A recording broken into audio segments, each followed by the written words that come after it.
A dying tomato plant is not always dying. Most gardeners see yellow leaves, sagging stems, closed flowers, and they make the same mistake. They pull it out. They think the plant is finished. But in many cases, that plant is not dead. It is missing something. One nutrient, one microbial trigger, one mineral signal, one missing piece. And the uncomfortable part? That missing piece may already be in your kitchen trash. Onion skins, rice water, banana peels, coffee grounds, vegetable scraps, things most people throw away every single day. And then, a week later, they drive to the garden center and buy the same nutrients back in a plastic bottle. That is not gardening. That is a business model. If kitchen waste can revive weak plants, feed soil microbes, and replace store-bought fertilizer, why are we taught to throw it away? Why does every garden aisle have shelves full of liquid feeds, but almost no one tells you what a banana peel can do? Because there is no profit in a banana peel. And once you understand these 5 liquid fertilizers, you will never look at your kitchen scraps the same way again. But the last one is the one people usually get wrong. And if you use it fresh, it can burn your plants in 48 hours. So stay with me. This starts with a tomato plant at the edge of a backyard. The leaves are pale, the flowers have dropped, the soil is tired. The gardener has already tried watering more. The neighbors know the routine. Buy fertilizer, pour it on, hope it works. But this gardener does something different. He walks into the kitchen, not the store. He takes what was about to be thrown away, so onion peels, rice water, soft vegetables, coffee grounds, banana skins, and turns them into liquid plant food. No brand name, no bright label, no monthly purchase, and within days the plant changes. The leaves deepen, new growth appears, flowers return. Not because of magic, because the plant was never finished. It was hungry. And the first rescue comes from something almost everyone throws in the trash. Onion peels. Most people think the useful part of an onion is the bulb. But the dry skin is loaded with minerals plants need: potassium, calcium, magnesium, and protective compounds. That matters because potassium drives flowering, fruiting, water movement, and stress resistance. A tomato without enough potassium looks weak even when the soil seems fine. Here is the mistake. People bury onion peels directly in the soil and wait. That works eventually. But a collapsing plant does not have weeks. The trick is water. A handful of dry onion skins, a jar of water, 24 to 48 hours. The water turns amber, like weak tea. That color means minerals have moved out of the skins and into the liquid. Now the plant can drink them. Pour it around the base of tomatoes, peppers, cucumbers, or flowers that have stopped producing. Within days, the plant gets access to minerals that would have taken weeks to release in compost. That is the first principle. Do not wait for scraps to break down slowly. Extract what the plant can use now. But nutrients alone are not enough, because a plant is only as strong as the soil life around its roots. And that brings us to the cloudy water most people pour down the sink: rice water. When you rinse uncooked rice, the water turns cloudy because it carries starches, B vitamins, and small amounts of minerals. Fresh rice water is useful, but fermented rice water is far more powerful. Leave it in a covered jar for 3 to 5 days. When it smells slightly sour, like mild sourdough, something has happened. Microbes have multiplied rapidly. And when you dilute it and pour it into the soil, you are not just feeding the plant. You are waking up the soil. That is the second principle. The plant does not work alone. Microbes release nutrients, microbes protect roots, microbes turn dead material into plant food. Rice water feeds those microbes. But here is where people fail. They use it fresh and expect miracles, or they pour it on undiluted. Fermented rice water should be diluted, about 1 part rice water to 10 parts water.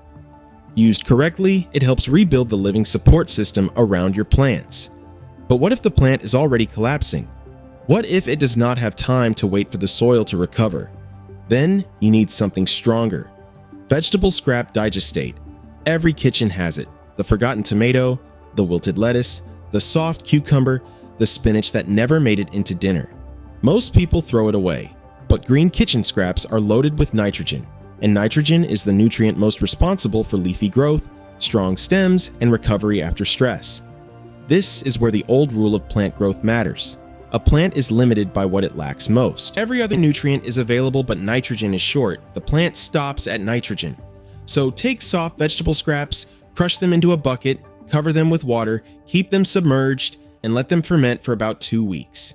It smells strong. That's the biology working. Bacteria break open the plant cells and pull nitrogen into the water. But this liquid must be diluted, about 1 part scrap liquid to 30 parts water, and never spray it on leaves. That is the mistake that burns plants.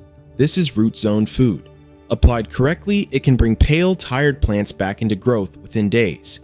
But sometimes a plant is not missing just nitrogen. Sometimes it is missing several things at once. That is where the kitchen tonic comes in. Banana peels, crushed eggshells, used coffee grounds, a small amount of Epsom salt, blackstrap molasses. Each ingredient has a job. Banana peels bring potassium for flowers and fruit. Eggshells bring calcium for stronger cell walls and fewer fruit problems. Used coffee grounds add organic matter, support soil life, and release nitrogen slowly. Epsom salt brings magnesium, but use it carefully. It helps when the problem is magnesium deficiency, not every yellow leaf. And then comes the ingredient most people skip, molasses. Not because plants crave sugar, because microbes do. Molasses feeds the bacteria that break the other ingredients down faster. Without it, the brew can take weeks. With it, the mixture becomes useful in days. That is the third principle. You are not just mixing nutrients, you are activating biology. Let the mixture steep for 3 to 5 days. Strain it, dilute it, and water at the base of the plant. This is not a miracle potion. It is kitchen chemistry. But there is one older liquid fertilizer that predates every bottle in the garden aisle. Manure tea.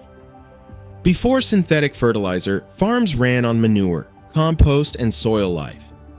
Then industrial nitrogen changed everything. It made feeding plants fast, but it also trained people to think soil was just a delivery system. The old method works differently. Take aged manure, not fresh, put it in a cloth bag and soak it in a bucket of water for several days, like a giant tea bag. The water extracts nutrients while the solids stay contained. Chicken manure is strong. Cow manure is balanced. Rabbit manure is gentle. But the warning matters. Fresh manure can burn plants and carry problems into the garden. It must be aged.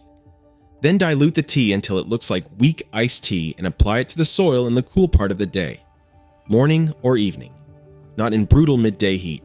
And now the pattern becomes obvious. These 5 liquids are not random tricks. They are a system. Onion peel tea gives fast mineral support. Fermented rice water wakes up microbes. Vegetable digestate delivers nitrogen. The kitchen tonic covers multiple deficiencies. Manure tea brings the old full-spectrum fertility back into the soil. Each one solves a different problem. And each one starts with something people already had. That is why this knowledge is uncomfortable. Because once a gardener understands how much fertility is already passing through the kitchen, the garden center loses power. The scraps were not waste. They were nutrients in the wrong location. The dying tomato was not asking for a brand. It was asking for what was missing. So next time a plant turns yellow, drops flowers, or stops growing, do not reach for the shovel first. And do not rush to buy another bottle. Look at the trash can, onion skins, rice water, soft vegetables, banana peels, coffee grounds. Aged manure if you have access to it. The cure might already be there. The question is not whether kitchen scraps can feed a garden. The question is why we were taught to throw them away